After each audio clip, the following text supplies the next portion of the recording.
Hi guys and girls, I'm Obsidian Ant. This video is a follow-on to the 3302 episode where I discussed the graphical changes to the asteroid and ring systems.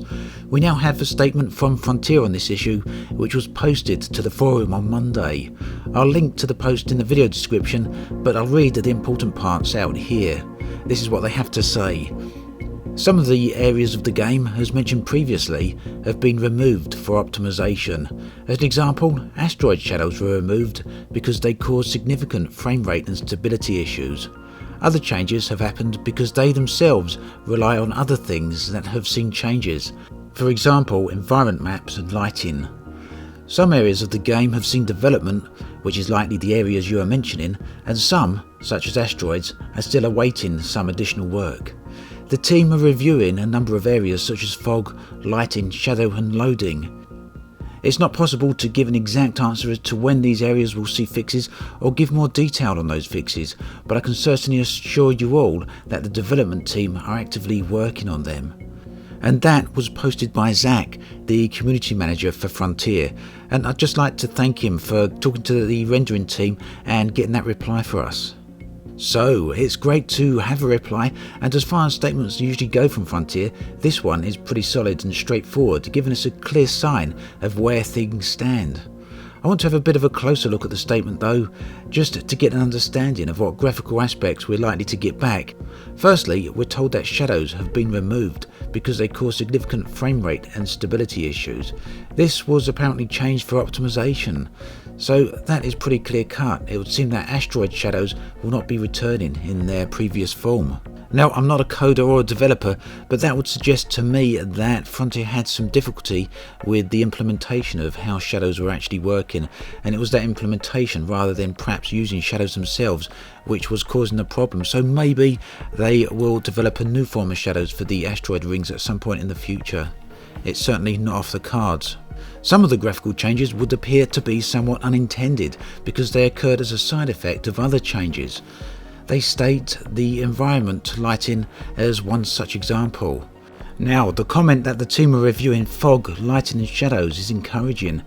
And reading between the lines, my own personal thoughts on this, which may of course be completely wrong, are that Frontier created some stunning looking graphics which unfortunately relied on code and or effects that had significant design flaws.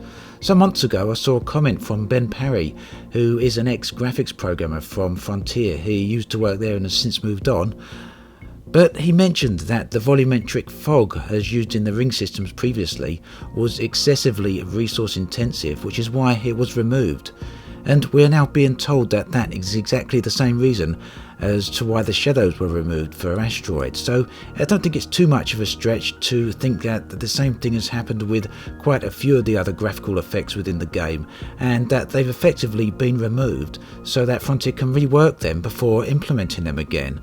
Now that would also explain why we don't have any ultra settings for the game, why we didn't get a setting just to switch them off and switch them on again. It would also fall in line with Frontier's assertion that the downgrade in graphics is nothing to do with the Xbox release. When you think about it, all this kind of makes sense, and it explains in many ways why Frontier have been quite oblique when talking about this before. It's quite an assertion and quite an admission, perhaps, to have to come out with a statement saying that your initial implementation of certain graphical effects and the code or the code that went along with it did have problems.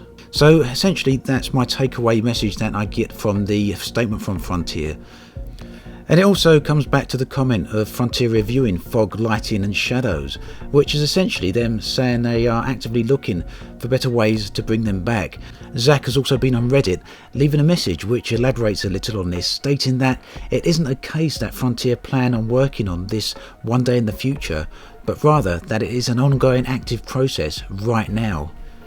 It's issues like this, along with some of the gameplay issues I spoke about previously, and perhaps some other things as well that you see discussed here and there, which really do highlight that Elite still is very much a work in progress, and perhaps for some people this may reinforce why Frontier released Horizons on Steam as early access rather than as a season pass. But this isn't a bad thing, because it also means that what we have now isn't the be all and end all, and that the game will continue to evolve in all areas. As always, thanks for watching, and I'll catch you guys and girls next time.